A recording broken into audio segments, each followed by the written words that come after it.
Общинското финансиране в сферата на образованието е изключително важно за разработване и прилагане на иновативни подходи в работата с децата от рискови групи в неравностойно социално положение. Едно от съществените условия за да се разработи и изпълни успешен проект е партньорството. Програма Театрална работилница Усмивка е модел за такова партньорство. Ефективното сътрудничество между Община Варна и Асоциация Човешки права стъпка по стъпка стои в основата на постигнатите резултати.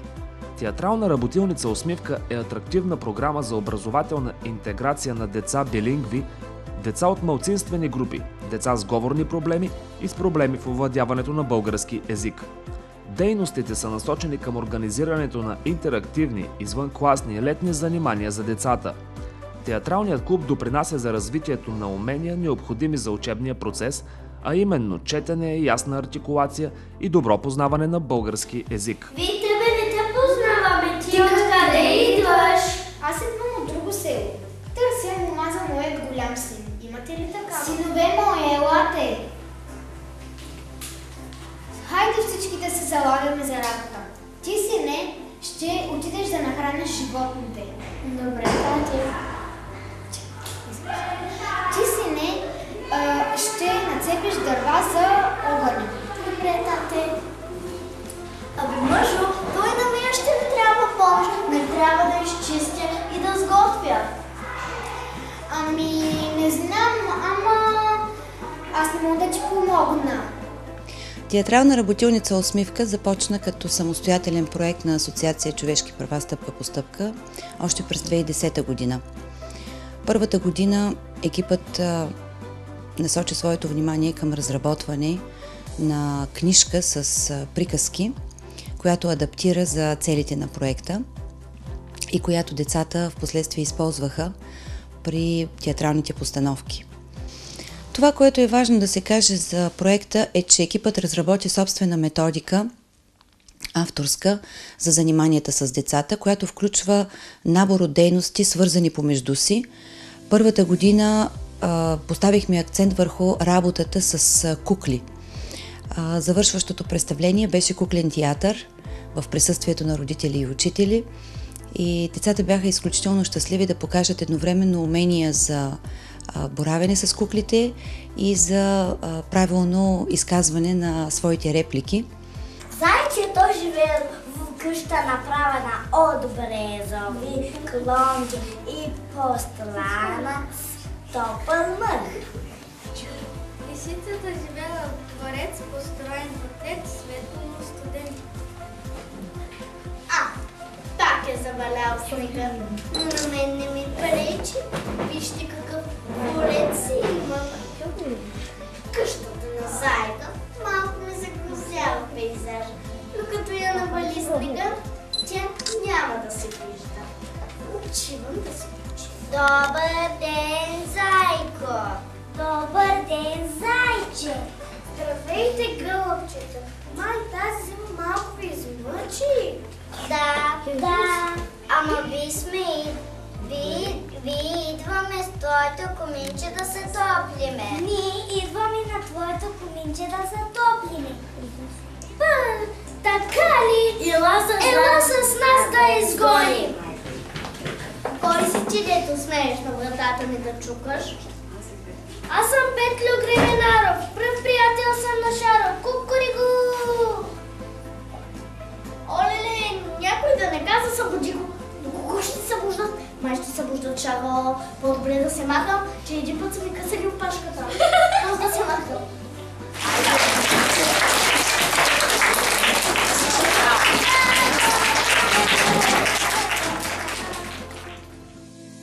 Основната цел на програма Театрална работилница Усмивка е създаване на условия за успешна социализация на децата и учениците от етническите малцинства и децата с говорни затруднения и невладеещи добре български език, за изграждане на активни личности, демонстриращи отношение към културата и изкуството, възпитани в любов към езика и подготвени да живеят, учат, общуват и творят в условията на културно разнообразие и толерантност. Специфични цели на програмата са стимулиране на съвместната работа в училищната и извънучилищната среда за постигане взаимното опознаване на децата и формиране на любов към изкуството. Създаване на предпоставки за задържане учениците в училище, като се използват възможностите на извънкласните форми на обучение. Създаване у децата от малцинствата на навици за четене и овладяване на български език чрез средствата на театралното изкуство, което от своя страна да подпомогне интеграцията им в училище и усвояването на учебния материал. През втората и следващите години дейностите бяха обогатени в посока работа по театрални постановки, където децата участваха при изработването на декорите, включваха се и родителите с голям ентусиазъм. Разбира се, най-възнаграждаващо беше винаги последното представление, което екипът се опитваше да направи като малък фестивал.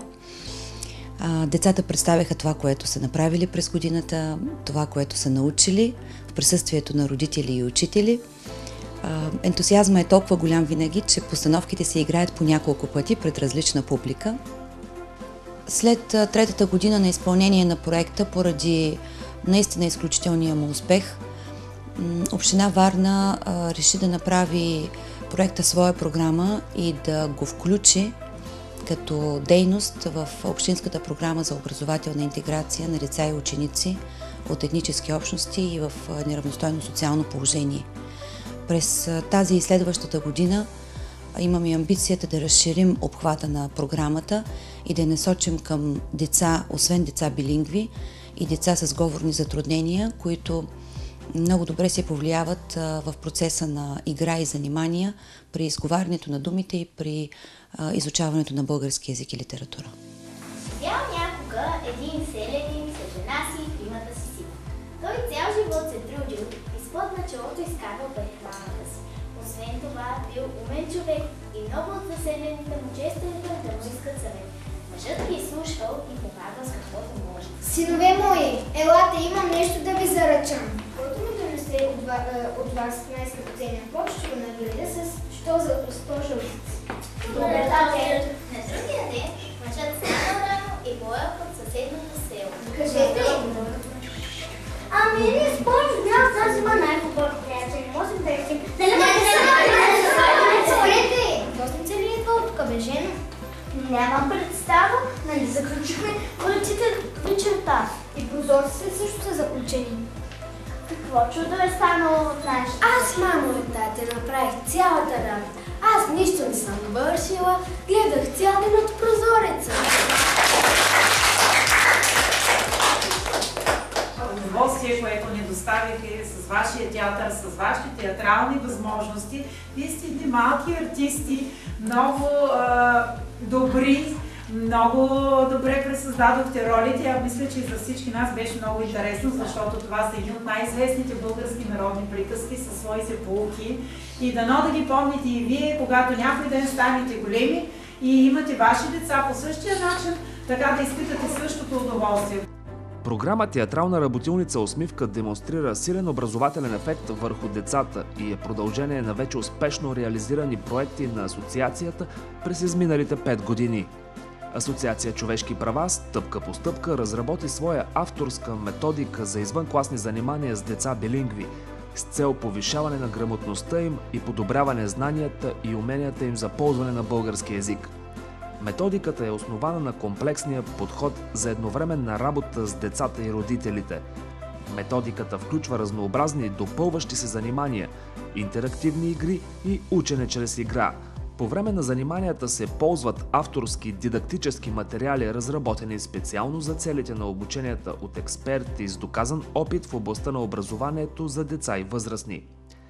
Резултатите са видими и методиката доказа своята ефективност.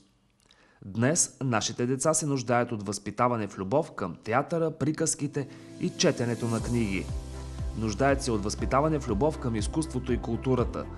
Работата на педагозите в Театрална работилница Усмивка се концентрира върху създаване на благоприятстваща развитието, подкрепяща, интерактивна среда, която да изгражда допълнителни умения от децата и да стимулира общуването. Много е важно участието и на самите училища, на ръководствата на училищата и на подкрепата, която получаваме от самите ръководства и от родителите.